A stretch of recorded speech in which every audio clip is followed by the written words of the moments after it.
नमस्कार दोस्तों, आज की इस वीडियो में हम बात करने वाले हैं मेल इनफर्टिलिटी के कारण। जी हाँ, जो पुरुष बांझपन होता है, जो मर्दाना बांझपन जिसे हम कहते हैं मेल इनफर्टिलिटी, उसके क्या कारण है, ये क्यों देखने को मिलता है। देखिए, अगर हम मेल इनफर्टिलिटी की बात करते हैं तो सबसे पहली एक बात आपको यहाँ पर समझनी होगी कि ये कारण लो स्पर्म काउंट के कारण देखने को भी मिलता है। लेकिन अगर लो स्पर्म काउंट के अलावा हम देखें तो ऐसी और कौन सी समस्या है, तो पहली समस्या आती है इरेक्शन का ना होना या इरेक्शन का थोड़ा सा होना एंड देन ना होना, जिसकी वजह से इंटरकोर्स प्रॉपर नहीं हो पाता है और एक पुरुष को यानी एक मेल को सामना करना पड़ता है मेल इनफर्टिलिटी का। इसी के साथ अगर हम बात करते हैं एक दूसरे लक्षण की, तो ऐसा होता क्यों है, तो अक्सर ऐसा देखा जाता है जो छोटी उम्र में गलत कामों में लग जाते हैं, जो मास्टरबेट वगैरह करते हैं, अपना ध्यान नहीं रखते हैं, इन गलतियों को नहीं समझ पाते हैं, तो इसका रिजल्ट उन्हें आगे जाकर भुगतना पड़ता है और वो रिजल्ट होता है मेल इनफर्टिलिटी। क्योंकि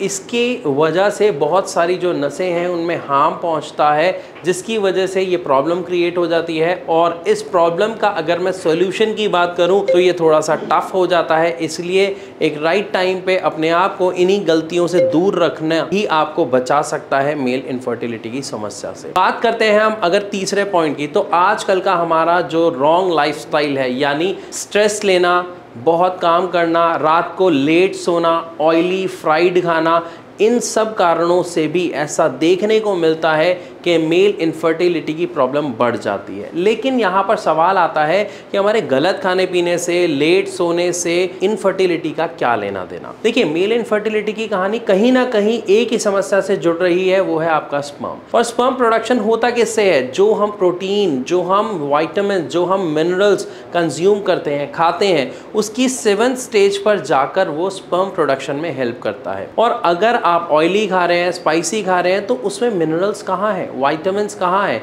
सिर्फ कार्ब्स और फैट्स है। तो सिर्फ कार्ब्स और फैट से आपका जो स्पर्म प्रोडक्शन है उसमें तो हेल्प मिली ही नहीं, और जब मिली ही नहीं तो यानी उसका प्रोडक्शन ही काफ़ी कम या ना के बराबर हुआ। और जब वो ना के बराबर होगा तो ओवरऑल रिजल्ट आपको क्या देखने को मिलेगा? Male infertility. इसीलिए कहा जाता है कि आपको अपने खाने पीने का सही ध्यान रखना चाहिए। आपको दूध, दही प्रॉपर नियमित रूप से लेना चाहिए, आपको फल रोज़ाना खाने चाहिए, और इसी के साथ साथ आपको प्रोटीन डाइट का भी खास तौर पर ख्याल रखना चाहिए। इन 3 पॉइंट्स के बाद अगर हम बात करते हैं अपने चौथे और अहम पॉइंट की, तो वहाँ पर बात आती है कि अगर ये किसी को जेनेटिक समस्या है या अगर किसी के जो टेस्टिकल्स हैं उसके फंक्शंस प्रॉपर नहीं है, तो भी हमें मेल इनफर्टिलिटी की समस्या देखने को मिलती है। क्योंकि टेस्टिकल्स का जो वर्क होता है वो क्या होता है? वो स्पर्म प्रोडक्शन होता है। और अगर आपके टेस्टिकल्स में कोई इशू है, अगर स्वेलिंग है, अगर वेरिकोसील की प्रॉब्लम है,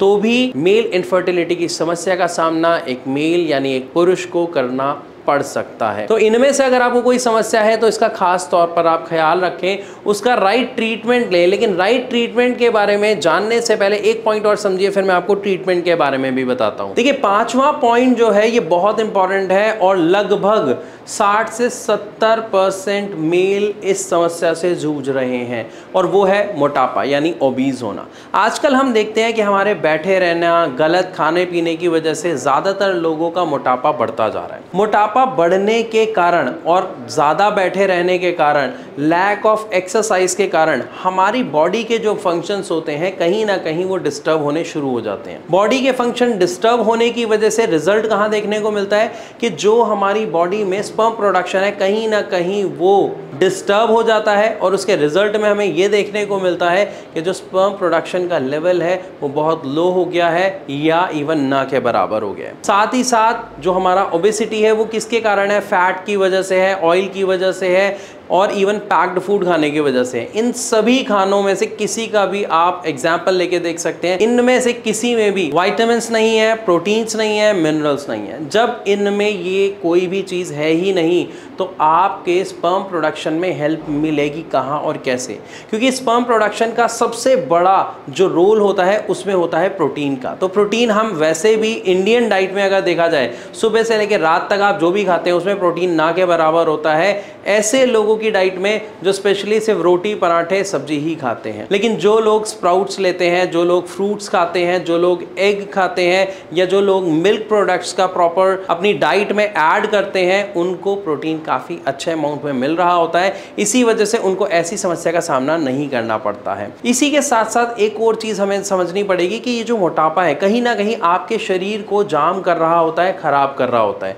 और अगर किसी को मोटापा हो रहा है तो एक चीज फॉर श्योर है कि उसकी लाइफ में एक कमी है, वो है एक्सरसाइज। तो जब हम वर्कआउट करते हैं तो सिर्फ ये नहीं है कि मोटापा कम होता है, बल्कि हमारे पूरी बॉडी के सारे फंक्शंस प्रॉपर चलने शुरू करते हैं, जिसकी वजह से जो हमारा स्पर्म प्रोडक्शन है उसमें बहुत हेल्प मिलती है। आप कभी भी देखिएगा, इवन अगर आप डेली वॉक भी करते हैं तो हमें काफ़ी एनर्जेटिक फील होता है, हमें काफ़ी पॉजिटिविटी आती है। ये इसीलिए नहीं है क्योंकि हमने जस्ट वॉक किया, बल्कि इसलिए है क्योंकि चलने से हमारी बॉडी में जो मूवमेंट होती है उससे स्वेटिंग होती है, प्लस हमारे बॉडी के अंदर एनर्जी का कंजम्पशन प्रॉपर हो पाता है और हमारी बॉडी के जो फंक्शन है उसमें इम्प्रूवमेंट आती है। तो अगर आप अपने आप को मेल इनफर्टिलिटी की समस्या से बचाना चाहते हैं, यानी पुरुष बांझपन की समस्या से बचाना चाहते हैं, तो ये टॉप 5 पॉइंट्स जो मैंने आपको बताए मेल इनफर्टिलिटी के लिए, इसका खास ख्याल रखें। इन चीज़ों को अपने से दूर रखें। जो चीज़ें मैंने बताई उनको फॉलो करें और आपको मेल इनफर्टिलिटी का सामना नहीं करना पड़ेगा, मैं ऐसा आशा करता हूं। लेकिन फिर भी अगर मान लेते हैं कि अगर किसी को ये प्रॉब्लम आ रही है तो क्या करें? तो इसका मतलब ये नहीं है कि सबकी बॉडी एक जैसी है। हो सकता है किसी को किसी वजह से ये देखने को मिले कि उसे मेल इनफर्टिलिटी हो गई। तो अगर हम मेल इनफर्टिलिटी की बात करते हैं तो इसके ट्रीटमेंट में आपको परेशान नहीं होना है। इसका ट्रीटमेंट होम्योपैथिक में बहुत ही इफेक्टिव ट्रीटमेंट अवेलेबल है, क्योंकि होम्योपैथिक मेडिसिन पेशेंट के अकॉर्डिंग कस्टमाइज की जाती है। एंड द बेस्ट पार्ट, इसका कोई साइड इफेक्ट नहीं होता। ये जो मेडिसिन होती है या तो शुगर बॉल्स होती हैं या डायरेक्टली ड्रॉप दी जाती है, जो आप वाटर में मिक्स करके डायरेक्ट एब्जॉर्ब करते हैं। जैसे ही आप ये पीते हैं तो ये आपके ब्लड के साथ मिलती है दवा और अपना काम करना शुरू कर देती है, जिसकी वजह से होम्योपैथिक मेडिसिन के जो रिजल्ट्स हैं वो बहुत पॉजिटिव और बहुत अच्छे देखने को मिलते हैं बिना किसी साइड इफेक्ट। फिर भी अगर आपके मन में कोई सवाल है तो आप हमें कमेंट के माध्यम से पूछ सकते हैं। वीडियो अच्छी लगी तो लाइक ज़रूर करें, इसे ज़्यादा से ज़्यादा शेयर करें। ऐसी और वीडियोज़ के लिए हमारे चैनल को सब्सक्राइब करना बिल्कुल ना भूलें।